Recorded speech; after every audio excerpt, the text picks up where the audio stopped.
And I think the first thing to say, and it's just worth saying, is that the war in Iraq and Afghanistan is actually one of the oldest wars you can imagine. It is an imperialist war where powerful countries invade other countries in order to steal their resources. And that's not new. The British Empire was based on that. I think that's worth saying because, first of all, it's true, but also it sets what we're engaged in against the proper historical perspective. And it is an imperial war against the United Nations Charter, which was published when I was a young man coming home from the war, which said that this generation would save future generations from the scourge of war. Second thing it has to be said, and this may be more of interest to the police, but if you are invaded, you have a right of self-defense. And this idea that people in Iraq and Afghanistan who are resisting the invasion are militant Muslim extremists is a complete bloody lie. If we were, well, let me make it famous. I joined Gad's army when I was 16, and if the Germans had arrived, I tell you, I could use a bayonet, a rifle, a revolver, and if I'd seen a German officer having a meal, I'd have tossed a grenade through the window. Would I have been a freedom fighter or terrorist? And the right of self-defense is a right that has to be established. The other thing, of course, is that, talking about imperialism, America is an empire in decline. I know that because I lived in one all my life. I know the characteristics of declining empires. They're a bit more dangerous when they're declining. I mean, 50 years ago we had the Suez operation. That was the last attempt by Anthony Eden to reassert the British Empire in the Middle East. And a declining empire, like a wounded tiger, can be very, very dangerous. But don't make any mistake, if we're having a meeting 100 years from now, the Chinese and the Indian and other empires would have come up, and we would see the American empire in its proper historical perspective. The next thing to say about it, and it's very, very important, and that is the misuse of religion to justify this war. Mr. Blair has found a new function as an agent for the Almighty, and he has launched a campaign for faith and world peace, and he identifies these militant Muslim extremists as people who've got to be dealt with. Well, put quite candidly, he is a militant Christian extremist who is using religion in order to justify the occupation of those countries. What he does with his faith is a matter for him.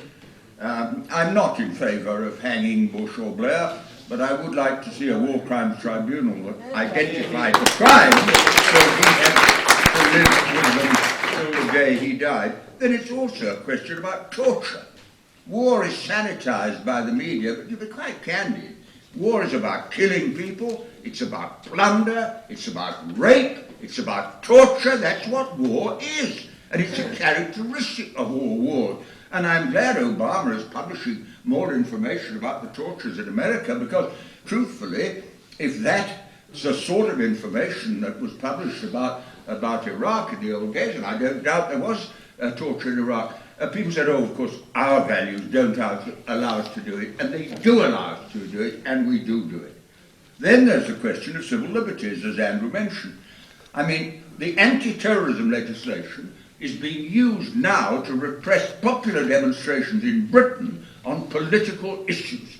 Yeah. We've had the recent Tomlinson case. I was stopped the other day by a policewoman and searched under the Prevention of Terrorism Act. I'm in the Walter Wolfgang category now. She said, what's your name? And I said, Tony Benn. She said, how do you spell it? I told her. She said, and she searched my car for bombs. And so this civil liberties issue is an issue not necessarily connected with the war, but it is about the war that it happened. Then it is about the cost of the war. For God's sake, we're spending billions on nuclear weapons when there are going to be savage cuts in public expenditure in Britain to pay for the crisis. I'd rather put the money in schools and health and employment than put it in the banks or put it in a Trident or new super prisons we're going to build to deal with the people who are about to be arrested. And it's also about a real defence policy, because coming back to what I said earlier, if we are invaded, we should defend ourselves. I'm not, I'm afraid, in the category of a pure non-violent person. If a foreign enemy came, I would do what I could. Not at my age, I'd be much use. And I think some of the military are thinking about this. I've been a couple of times to the Shrivenham Defence College, extraordinary experience, with an admiral in the chair and colonels and so on. They wrote to me, Tony Benn, care of the Stop the War Coalition. They didn't even know what I did. And I went there expecting I was going to be chewed up. And I tell you, you'd be absolutely surprised if you'd heard the discussion. I said to them, how many of you here, there were 70 colonels, very senior people, how many of you here believe it was because we had the atomic bomb the Russians didn't invade? Only 2 out of 70 believed that.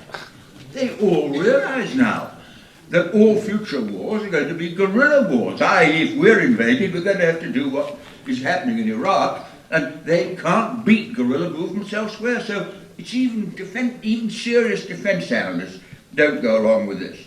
And it's also about what sort of future. I've come to the conclusion there's a factor in life that's never been mentioned, the idealism of old age. I am an idealist. I mean, usually young people are idealists and old people say, if you know what you knew, you wouldn't say it. But I'm an idealist. I look forward to the idea when there is a world government that is able to enforce peace and justice. I look forward to a United Nations based on the population of the world and not the number of weapons you have.